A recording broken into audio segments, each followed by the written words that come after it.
Hi, I'm Jim Winblood, and this is my wife, Kim Winblood, and we are the proud owners of Mom's Best Friend of Dallas, Fort Worth.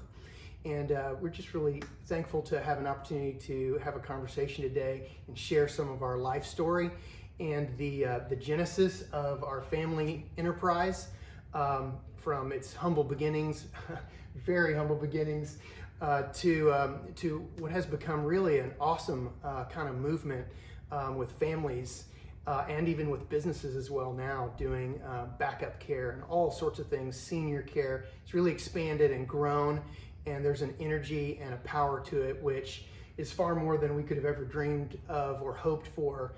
That's something that we've prayed about and hoped for from the very beginning. And it's provided us with an opportunity to serve and love others in a way that's just been tremendous.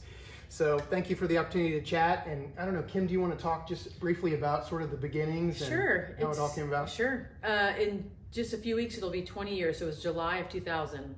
And actually, even just before that, I received a call from one of my good friends, and she was in a panic. She owned Mom's Best Friend at the time. She just had her first baby. She realized she was a little over her head in terms of needing some help. And so I was a teacher, and she said, "Hey, could you help me this summer?" And I was like, "Okay, I'll help you." And that's how it started. I literally had a 20-minute orientation, and she walked out the door with her baby in the baby carrier. And I think I called her that first day probably 25 times, like, "Hey, I just got a call for this," and she'd tell me what to do.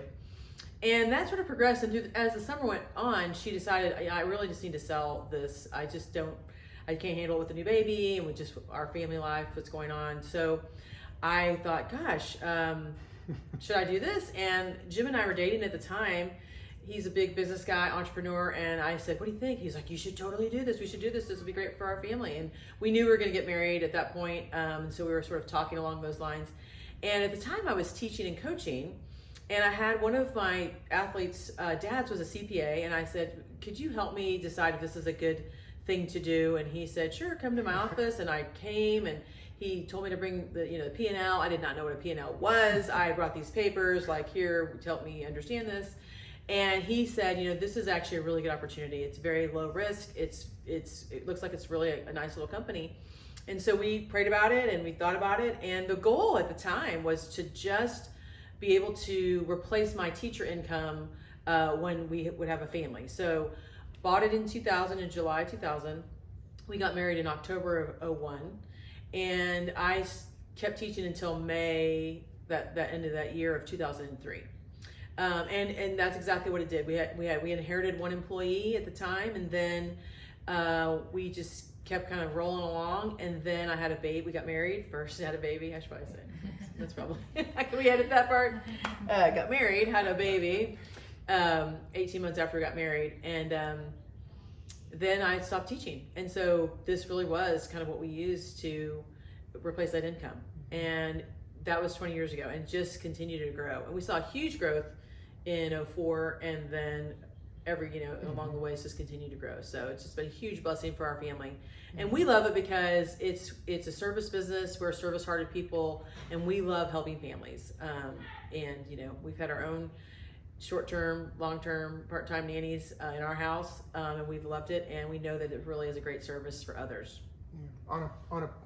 On a business level, it's a real inspiration, because when we were dating and engaged, we had talked about just our future and opportunities, and I had the entrepreneurial bug. I was a young practicing attorney, and Kim was a teacher, and so it really is a story of just how a business can do amazing things for you, and it all depends on just sort of that critical provision of value.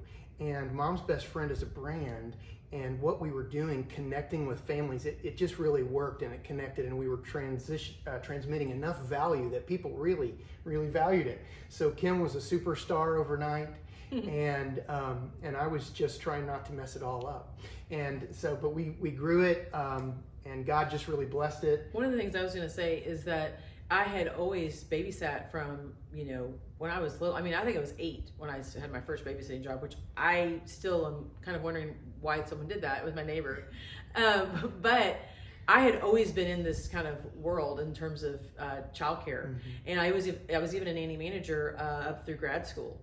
And so I didn't really know, I had always done that all privately. And so I didn't really know a whole lot about the industry, but then it was a perfect fit for me because I just knew that world.